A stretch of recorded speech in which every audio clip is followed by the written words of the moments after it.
कि भारत, इंडिया दुनिया की मोस्ट पावरफुल थर्ड कंट्री करार पाया है। India has move from number 4 से नंबर 3 पर, तो थर्ड मोस्ट पावरफुल कंट्री बन गया है एशिया में उनके मुताबिक। ये जो एशिया पावर इंडेक्स है, इंडिया थर्ड है ओवरऑल पावर में, ठीक है।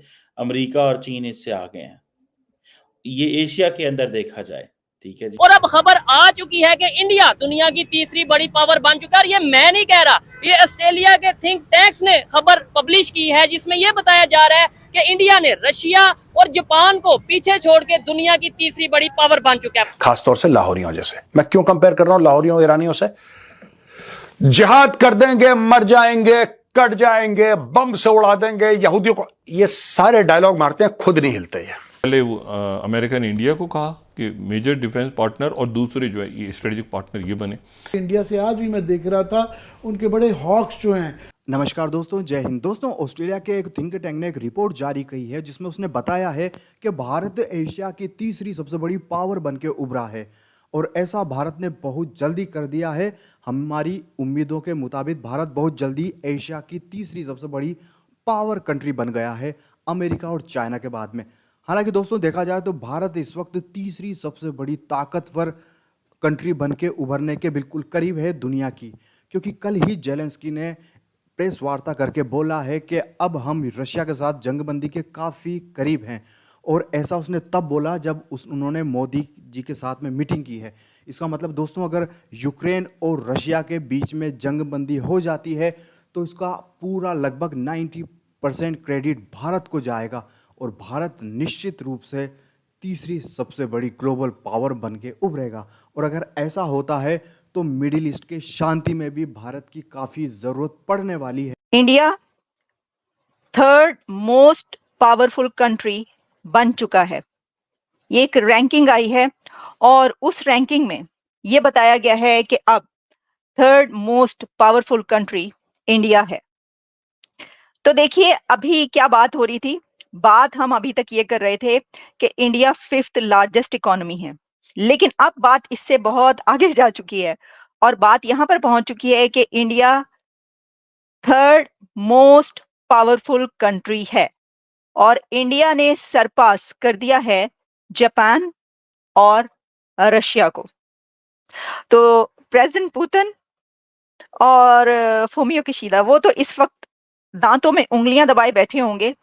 लेकिन अब की जो रिपोर्ट आई है उसमें India has overtaken Japan as the third most powerful country in Asia Pacific. Number 1 पे यूएस है, नंबर 2 पर चाइना है। तो आपको मैं वो डिटेल्स बताऊंगा और ये समझाने की भी कोशिश करूंगा कि वो पावर मेजर कैसा करते हैं। दोस्तों, ऑस्ट्रेलिया की इस थिंक रिपोर्ट ने काफ़ी चौंका दिया है पूरी दुनिया को, क्योंकि जैसा कि उम्मीद की जा रही थी कि भारत 2027 तक जाके दुनिया की तीसरी सबसे बड़ी इन्फ्लुएंशियल पावर बनेगा, लेकिन ऐसा 2024 में ही होता दिख रहा है। और इसकी सबसे बड़ी वजह है दोस्तों, एक तो भारत की तेज़ी से बढ़ती इकोनॉमी भी है, पावर भी है, और इसके अलावा जो भारत की विदेश नीति है उसकी वजह से भारत बहुत ज़्यादा रिलेवेंट हो गया है पूरी दुनिया में। क्योंकि इस वक्त पूरा यूरोप परेशान है और अमेरिका भी अब काफ़ी हद तक परेशान हो चुका है। वहाँ डोनाल्ड ट्रंप ने तो साफ साफ बोल दिया है कि हम वॉर करते हैं, दुनिया भर में आग लगाते हैं, हमारी वॉर इकोनॉमी है, उससे हमारे लोगों को तबाही हो रही है।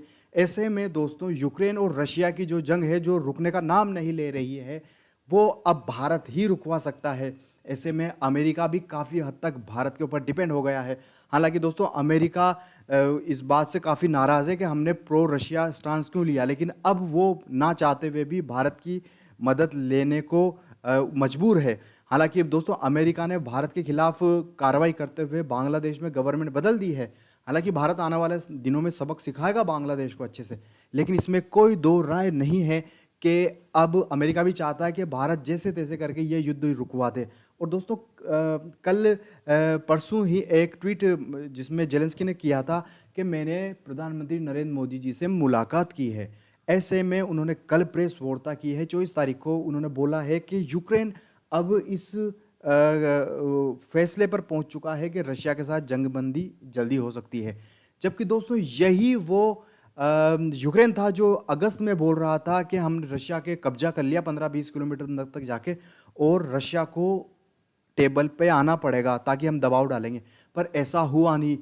रशिया ने डीप यूक्रेन में जाके तबाहियाँ मचा दी है, जिससे ज़ेलेंस्की का दाव पूरा उल्टा पड़ चुका। लेकिन ऐसे में रशिया भी परेशान है, यूक्रेन भी परेशान है। 3 साल होने को आए हैं। ऐसे में निश्चित तौर पर भारत की दोनों को मदद चाहिए है, और जल्दी जो भारत का पीस फॉर्मूला है वो वाकई में ऐसा लगता है कि ज़ेलेंस्की ने मान लिया है, जिसमें उसकी सॉवरेनिटी नंबर 1 है। भारत ने माना है कि टेरिटोरियल इंटीग्रिटी को बरकरार रखा जाए। और दोस्तों अगर भारत ऐसा कर देता है तो जल्दी ही भारत मिडिल ईस्ट में भी शांति करवाएगा।